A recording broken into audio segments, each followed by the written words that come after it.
엘더레이크 랩터레이크 중저가형 프로세서 사용자라면 주목하세요. 하이엔드 가격을 합리적인 가격에 업그레이드할 수 있는 새로운 프로세서가 출시되었습니다. 바로 인텔 코어 프로세서 i7 14700F입니다.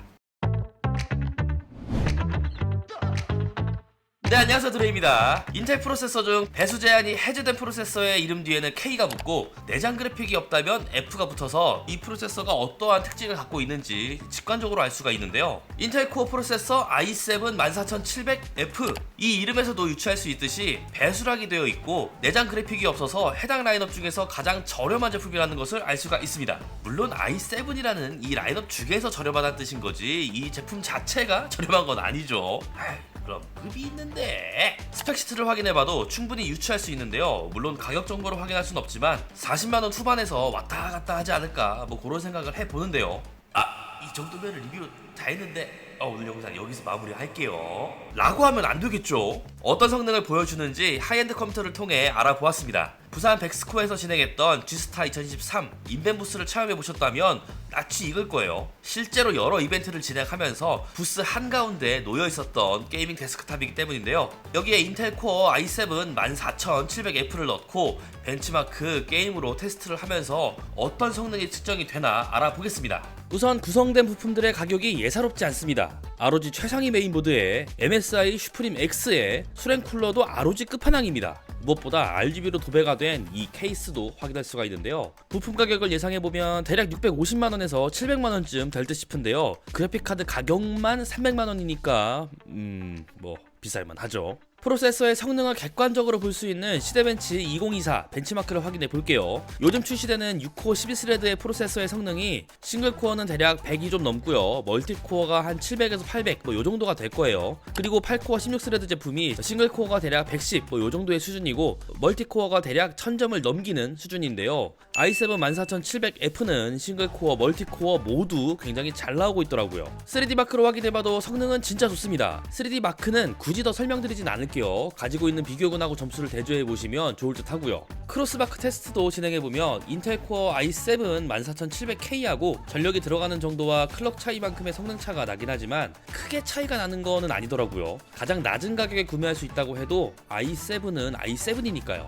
게임도 당연히 테스트를 해봐야겠죠. 기존에 가지고 있던 데이터가 있긴 한데 제가 테스트하는 환경과 지금 이 데스크탑이 완전히 다르기 때문에 그냥 참고 정도만 해주시면 될 것 같고요. 게임 프레임 보면서 설명은 따로 할게요. CPU의 개입이 가장 높은 풀 HD 환경에서 최대 옵션으로 진행해 보았습니다. 배틀그라운드는 벤치마크가 없기 때문에 간단히 플레이를 해보면서 프레임을 체크해 봤고요.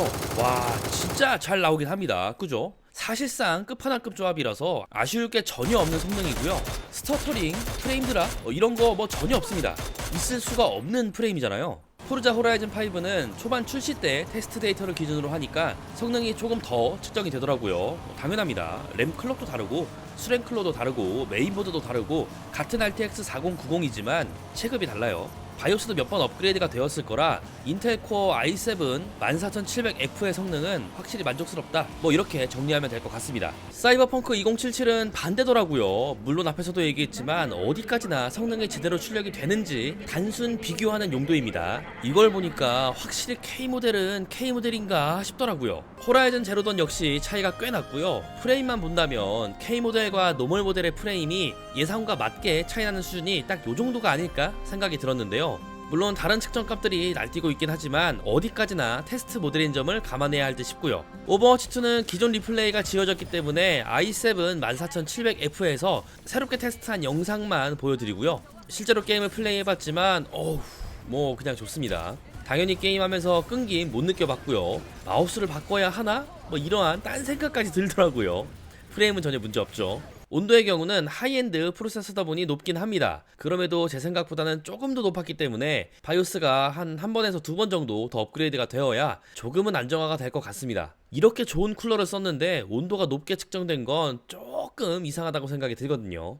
소음 확실히 있습니다. 프로세서 온도가 높아질수록 팬 RPM이 높아질 텐데요. 책상 위에 놓고 쓴다면 팬 소음은 거슬릴 수가 있죠. 전력 제한을 걸고 활용하는 방법, 팬 RPM을 제한하는 방법 등등 여러 가지가 있기 때문에 이건 본인의 환경에 따라서 설정하면 좋을 듯 싶습니다. 오버클럭커는 아니라서 K모델은 필요 없고 외장 GPU도 활용할 예정이니 내장 그래픽이 없어도 되고 다중 작업을 많이 하는 분이 고사양 프로세서를 찾는다면 인텔 코어 i7 14700F가 굉장히 만족스러울 거라고 생각합니다. 이렇게 알아보았습니다. 인텔 코어 프로세서 중 F라는 알파벳이 붙은 모델들의 역할은 확실합니다. 내장 그래픽이 없기 때문에 해당 라인업을 가장 저렴하게 살 수 있는 제품이면서 결코 떨어지지 않는 성능을 느낄 수가 있어요. 같은 라인업에서 가격 대비 성능을 생각하면 가장 합리적인 제품이라고 볼 수가 있는데요. 다만 무턱대고 구매하면은 곤란할 수가 있습니다. 내장 그래픽이 없기 때문에 반드시 외장 GPU와 조합이 되어야 합니다. 또 인텔 내장 그래픽이 필요한 상황들이 있는데요. 낮은 전력으로 고해상도 영상을 보거나 영상 편집을 원활하게 하거나 뭐 이런 부분들이 필요한 분들에게는 좀 아쉬울 수는 있겠으나 활용 목적에만 맞다면 앞에서 얘기한 것처럼 가장 가성비가 훌륭한 프로세서라고 이야기를 해볼 수가 있겠습니다. 그리고 프로세서 앞에 I라는 알파벳은 인텔 프로세서를 설명할 때 빠질 수가 없는 요소였죠. 하지만 이번 라인업을 끝으로 I가 붙은 네이밍은 사라질 것으로 보입니다. 약 15년의 상징성이 있는 네이밍이 변화의 바람 앞에 서 있는 건데요. 변화는 언제나 불가피하기에 이별이 참 아쉽기는 하지만 새로운 시작을 위한 자리를 내어주는 것도 뭐 나쁘지는 않겠다 그런 생각도 들기는 하더라고요. 네, 이렇게 랩터레이크 리프레시 중에서 성능 상승이 가장 돋보였던 인텔 코어 i7 라인업에서 가장 경제적인 선택이 될 인텔 코어 프로세서 i7 14700F에 대한 리뷰는 여기서 마치겠습니다. 모두 시청해주셔서 고맙습니다. Thank you! i7이면 사실 뭐 저렴한 가격대가 될 순 없죠. 그래도 i7 중에서 이 합리적인 선택을 하는 분들에게는 뭐 괜찮은 선택지가 나온 것 같습니다. 원래 F 모델이 그렇기도 하니까요. 28스레드 개꿀.